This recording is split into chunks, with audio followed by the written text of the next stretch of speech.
Hey, what's up, everybody? It's Alex here. Welcome to another episode of Virtual Chats. And today on the show, I have the great pleasure of being joined by the great David Ellefson. So, David, I just want to say thank you so much for giving me a couple of time of your day. I know you're over in Europe right now, right? Yeah, I am. Yep, I'm in Gdansk, Poland right now.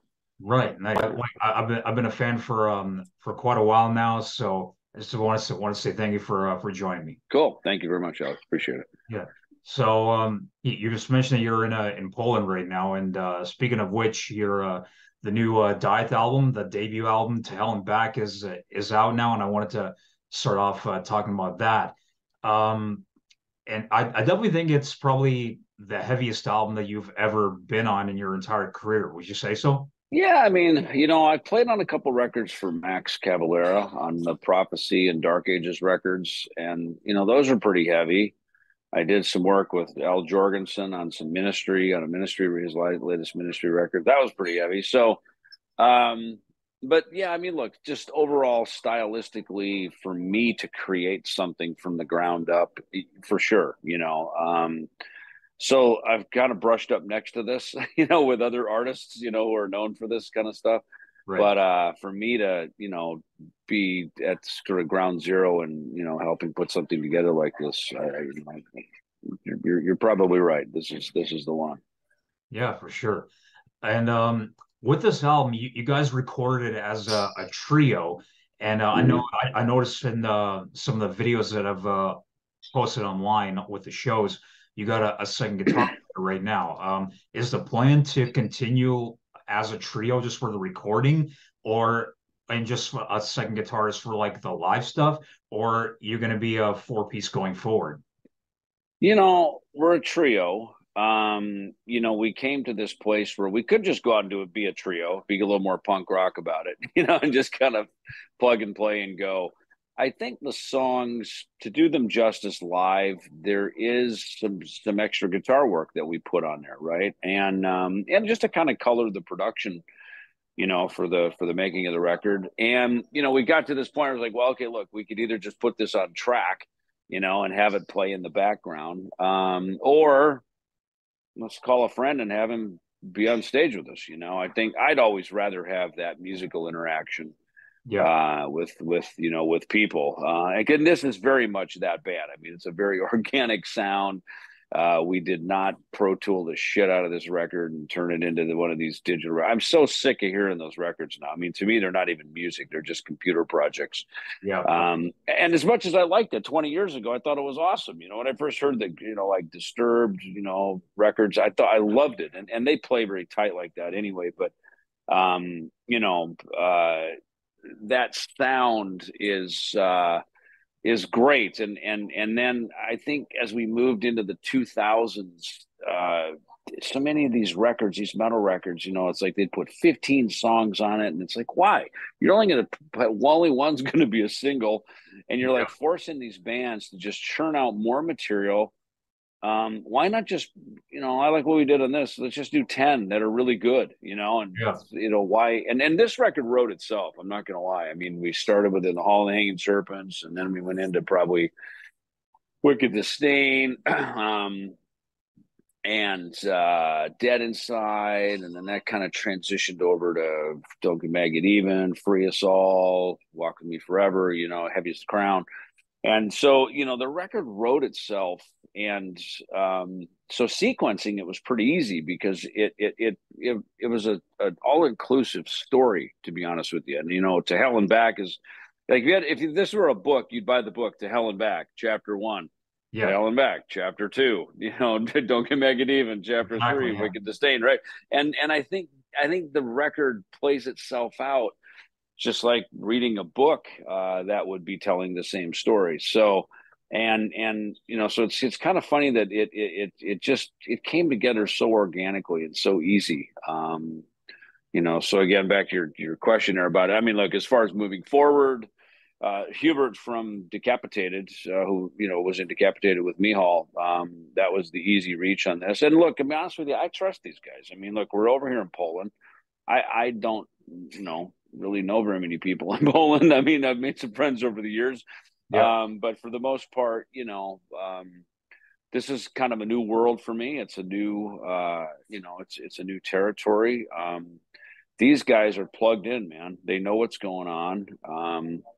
We were at the Mystic Festival last night, seeing Ghost and Behemoth, which is just 10 minutes right over here, and that's got the big festival this weekend. And everybody knows these guys. So it's cool to be in good company. I don't feel like so much a stranger in a strange land. Yeah.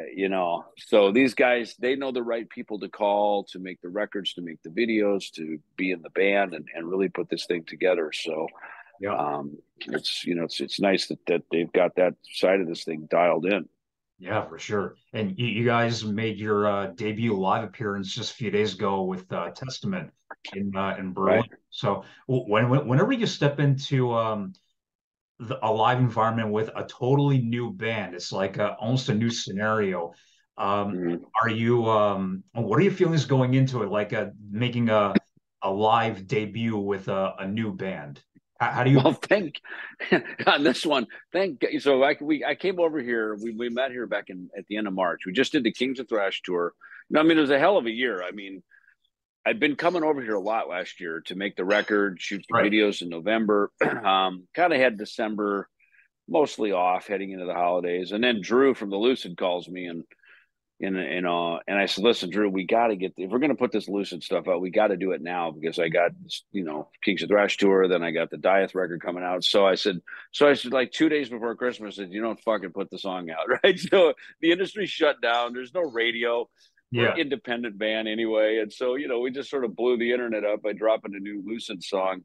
Mhm. We kind of worked that through January. I did the Shiprock cruise, and then a couple weeks later, right into Kings of Thrash, Yeah. and then right after that tour, I flew over here and we shot the "Walk with Me Forever" video. And I stayed behind another week or so so we could rehearse, Yeah. and get in the room. The four of us, we had Hubert come down, and so we got in the room. We worked the tunes up, so we had a good feel of what this was going to be. We as often goes in life, you get these calls, and I've learned as a musician, be prepared, like have your chops up, Yep.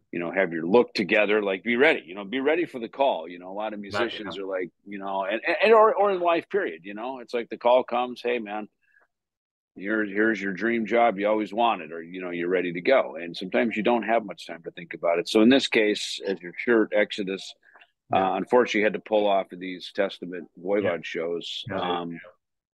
And the opportunity came to us, and we grabbed the couple that we were able to do, with Berlin as the debut, ironically, and then Hanover.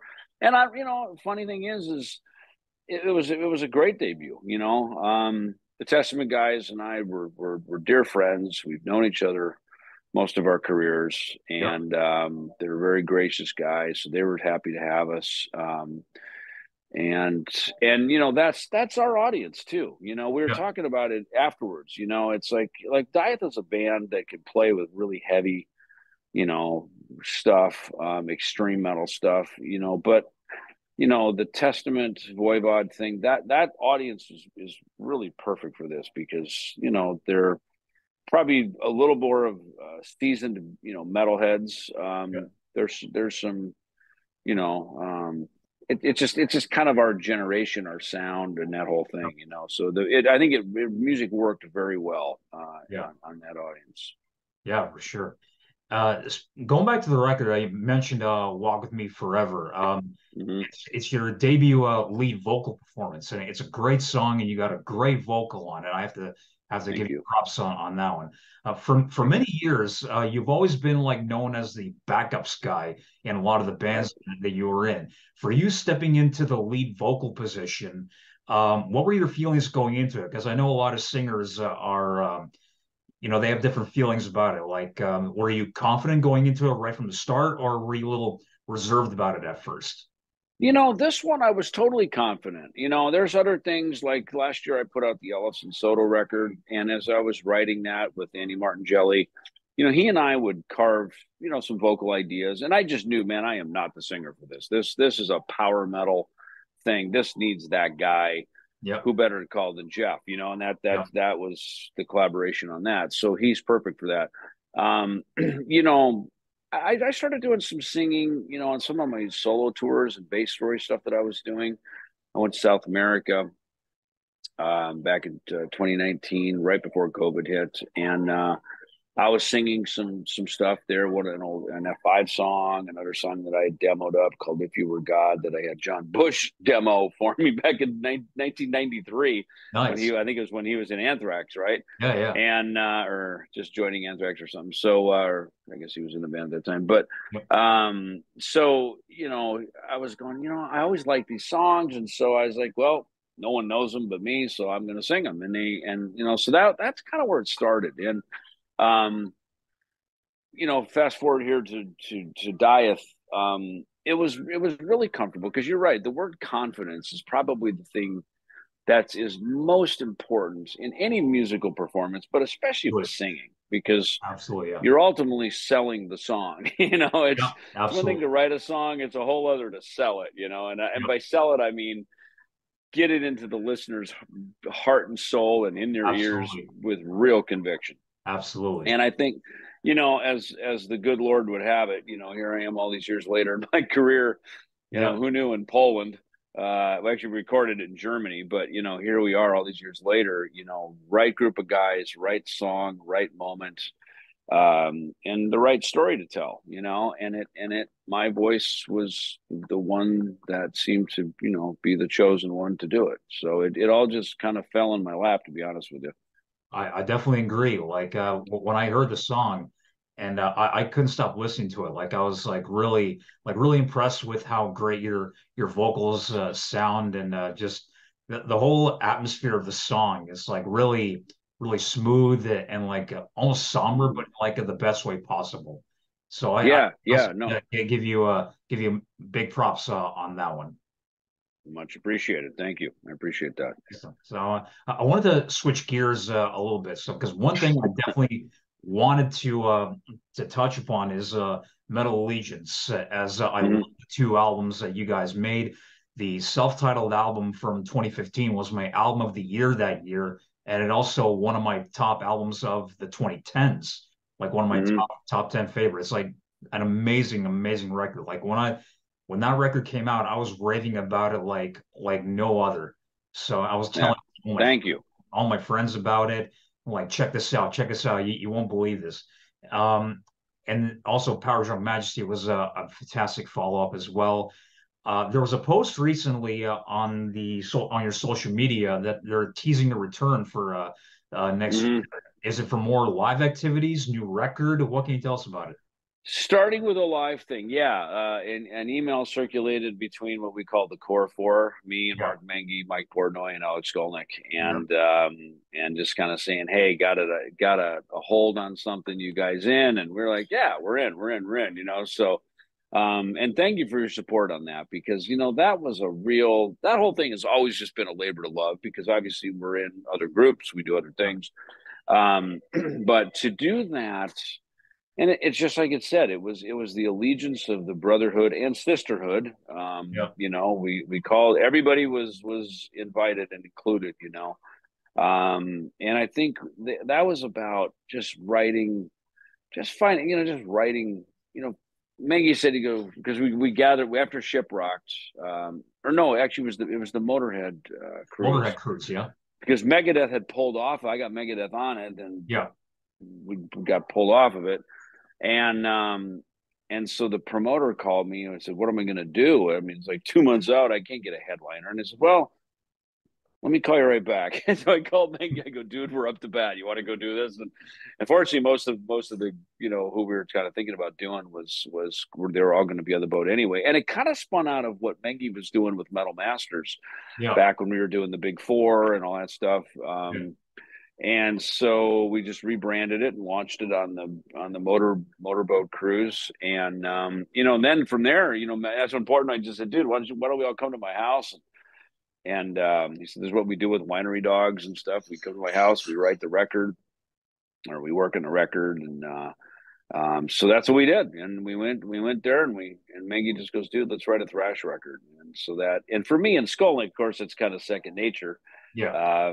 But for Mengi, you know, it was a chance for him to sort of get in the deep end with all of us. And Portnoy, you know, Mike's he's just a big music fan, period. He Yeah. loves, you Absolutely. know, Yeah. metal stuff, but he's never had an outlet really to do it, you know. So for him, it was super fun. So yeah, Yeah. it was a great thing. The fact that we got to do two records was, you know, even more awesome, you know, that it wasn't Absolutely. Yeah. just a one off. So, you know, I appreciate you mentioning that stuff. You know, of course, I'm known for these dozen or so Megadeth records I played on, which are, Yeah. you know, obviously significant, but I've done so many other things Yeah. that I think are equally as cool. Yeah. You know, they just didn't have a 40 years to develop them and become as big as what we, you know, you focus on one thing at a time, you know, but these other things that I've worked on, and Metal Allegiance is certainly one of them. Every time I listen to those records, I go, man, these are freaking good. Oh, These they are are. really good. Yeah. They are for sure. Like the first record, like I said, there's like no weak song on it at all, and Right. the array of guests that you have on there, from like Matt Heafy, Chuck Billy, Randy Blythe, Phil Anselmo, Christina Right. Scabbia, and you got like a. And what I really like about the record is like it covers like almost the entire spectrum of metal, like with the exception of maybe like the Mm-hmm. extreme stuff. But it goes from like the early years of metal. You got like Sabbathy stuff in there. You can hear like a Maiden and Priest in there, and then going into thrash, and then Right. even got a little bit of like '90s in there as well. So Yeah, no, for sure. And trying to include, you know, not just kind of the legacy guys like me and Skolnick, but also getting, you know, some younger guys in there as well, you know, yeah, who are, you know, were the current people at the time too, you know. I mean, yeah, God, you think about it, what did we make those records? That was 2014, 15, something like that, 15, yeah, 16. So, you know, it's been a few years now. yeah, And a lot has happened, but you know, look, they're metal records, so they're gonna, they'll always stand, right? Because metal just lives forever. You know, yeah. these songs always live beyond us. Even. Absolutely, absolutely. And you mentioned also about Megadeth and all that. I wanted to touch on Kings of Thrash. You guys Mm-hmm. recently did your U.S. tour, and now you got some dates in Australia coming up. Yeah. With this band that you're doing with Jeff Young and also Chris Poland as well, you're doing Mm-hmm. "Killing Is My Business" and "So Far So Good So What" in their Right. 30s. Is the plan to continue maybe mainly focusing on those records, or can we expect maybe some like, Peace Sells songs or Rust in Peace songs or anything like that? Yeah, I mean, my thought is, you know, we called it Kings of Thrash not because me and Jeff are the Kings of Thrash. We called it Kings of Thrash because we were honoring these different records, Yeah, and you know, kind of we could do damn near anything, and you know, it's funny because you know, me and Jeff have kind of a two-part musical relationship now. You know, one is when we started on um, filming the Nick Menza documentary back in January of 2022. yeah, You know, we started talking about some new music, and it was basically some old riffs that Jeff had from back in 1988. So we went and got in a studio, and we demoed up some of these ideas and wrote a couple of new songs, yeah, and and so that was kind of where we started. Then all of a sudden, you know, this he invited me to come out and do an ultimate jam tribute to the Big Four at the Whiskey, right. which I thought would be fun for he and I to get back on stage and play. And so we did, you know, and I said, listen, I'll come out. I said, I'll come out anyway. It'll be awesome. But I said, I really want to play.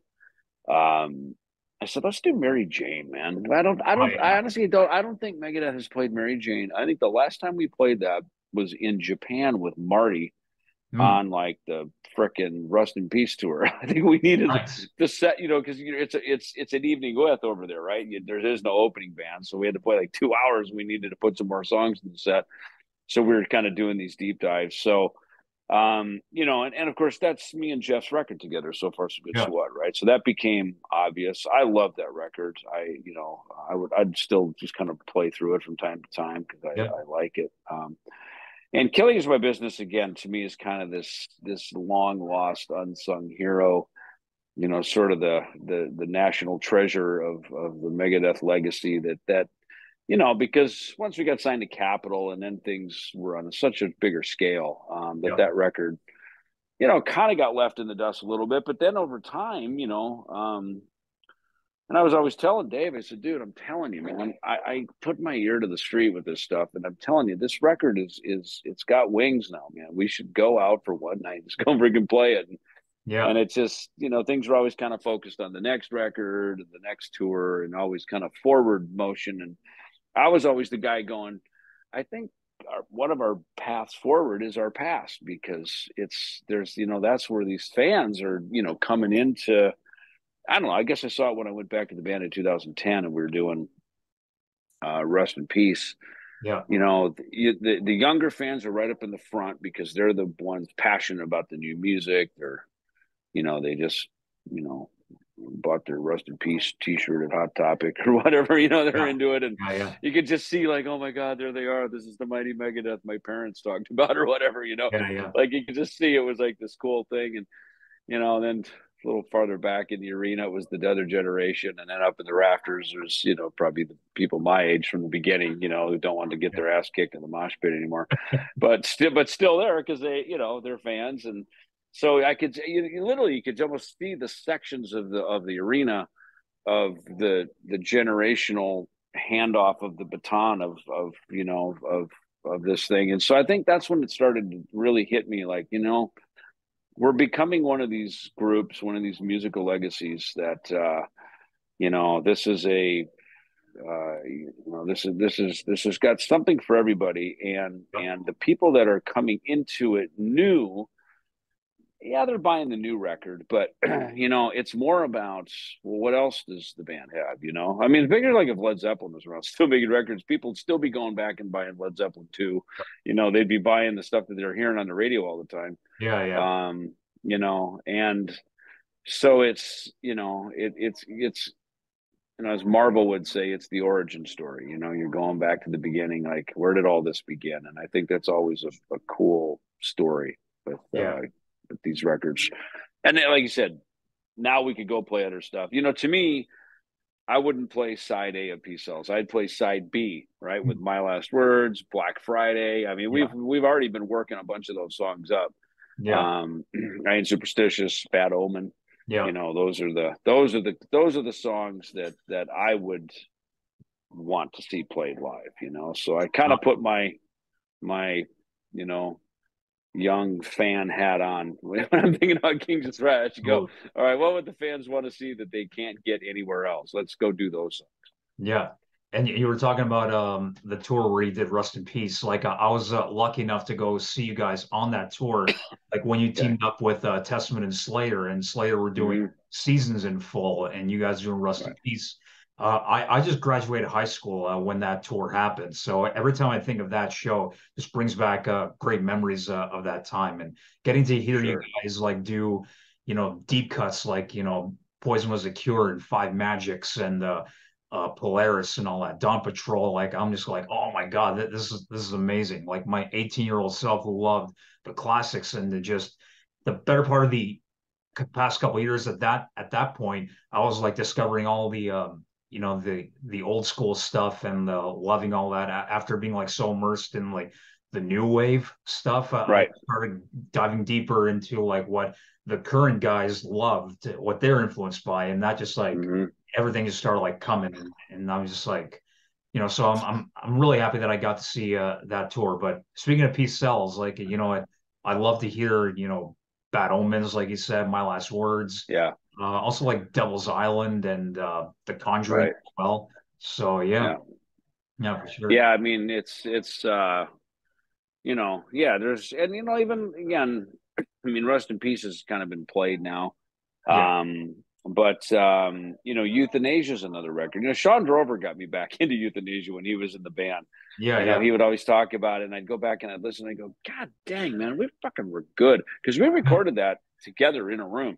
I yeah, mean, that was, we were, you know, push the red button, record, and we freaking knocked that down top to bottom. And I was just going, man, we were a really, really great band back then, as yeah, far as being able to play together. And I've always wanted to make another record like that, where yeah, where yeah, it's, for you know, sure. you're just in the room recording, man. Write the song, hit the red button and let's fucking record it. You know, Yeah. let's capture this right now.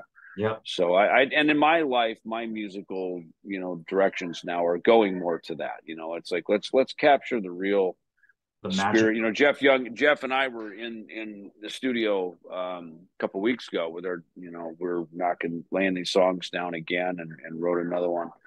And it was that, you know, Jeff insisted on standing next to his amp playing with the drummer, the doors open and the drummer, you know, Fred, you know, playing. He goes, you know, kind of this Eddie and Alex Van Halen mentality, you know, it's like, Yeah. Yeah. he goes, man, there's harmonics off the guitar that you just don't get when you're not sort of resonating with the amp, you know, sort of vibrating the instruments and the feedback between the pickup and the amp and the speakers, you know. And so he Absolutely. was insistent, like I couldn't talk him out of it. I was like, Absolutely. Yeah. yeah. So he, and that's again, he just, you know, he's old school like that, man. So I appreciate that, you know, Yeah. that I've got a musician in my life um, who, you know, understands that. There's always this thing is, dude, we're analog creatures. We're not digital, you know, and Yeah. digital's got its place. I like Yeah. recording, you know, Yeah. digitally. And it's funny over here, like the Dieth record, everybody in Europe, they're on Cubase. Yeah. It's not a Pro Tools dominant world over here. And things kind of Yeah. ultimately end up on Pro Tools for mixing. But, you know, Andy Martin Jelly, who works with me on the Ellefson solo stuff, you know, he's on Cubase. And so, you know, that's what I like about working internationally, you know, is Yeah. like, get on a plane and fucking go, man. Get in the room, hang out, and, you know, throw down. You know, we're not in COVID anymore. Like, let's get out and live, and Absolutely. let's have these relational experiences. You know, Absolutely. because that to me is also part of the story of the song.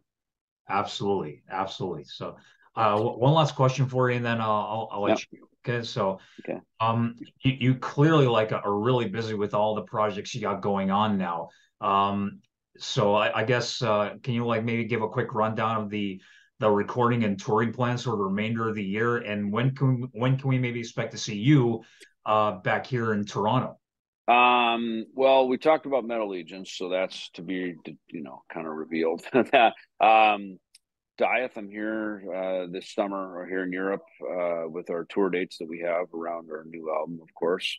And Kings of Thrash, Australia dates coming up. And we're kind of have that in a sort of sitting over here in a lane that, you know, the phone rings for that from time to time for various things. So we're just kind of letting that, you know, just sort of have its own, breathe its own air, if you will.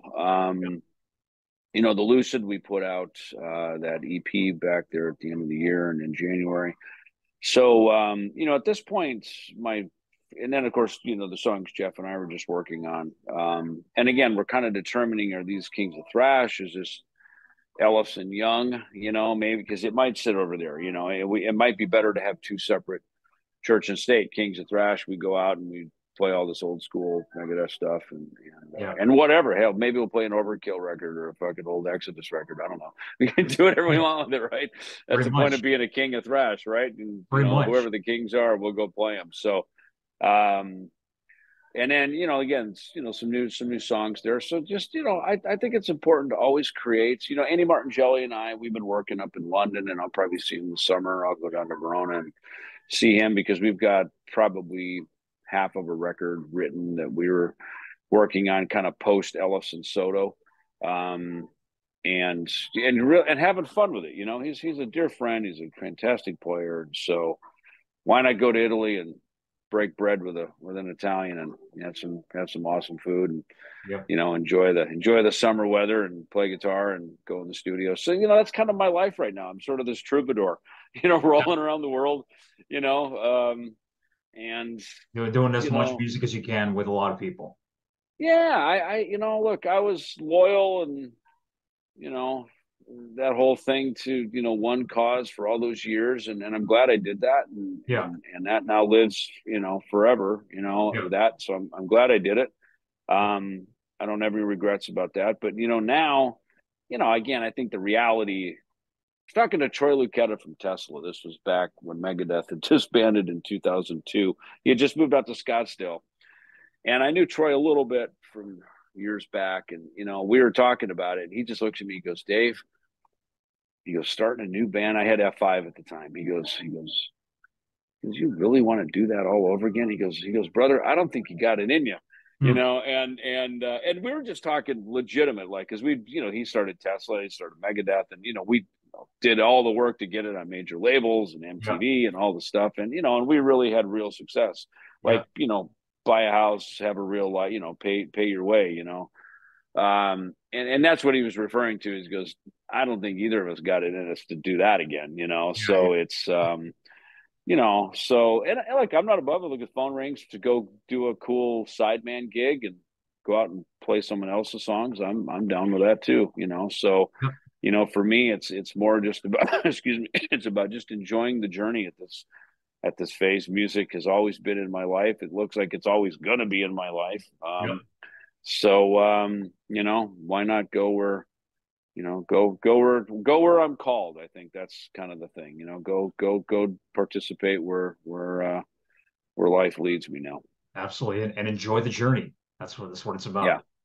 All right. 100%. Yeah, Oh, yeah. Well, yeah. David, I just have to say thank you so much for a great chat. Like I said, You're I've welcome, been, Alex. been a fan for a long time since you were like in Megadeth and all that and all the Yeah, stuff that you got going on. I wish you all the best with the Dieth record and everything else that you got going forward. And yeah. hopefully we'll see you with one of your bands here sometime. We'll find you in Toronto at some point. Excellent. All Awesome, righty. brother. Thanks, Okay. Alex. See you, man. Thanks Bye. so much. See ya. Bye. See you. All right. So thanks for watching, and thank you to David for giving us his time. So if you want to check out the Dieth album, To Hell and Back, it's out now on Napalm Records. Check it out because it's a really, really heavy record, and I know you're gonna like it because I sure did. And keep an eye out on David's social media for updates on any and all of his projects going on, Kings of Thrash, The Lucid, Metal Allegiance, and any other stuff that he may have going on. Thanks for watching. We'll see you next time.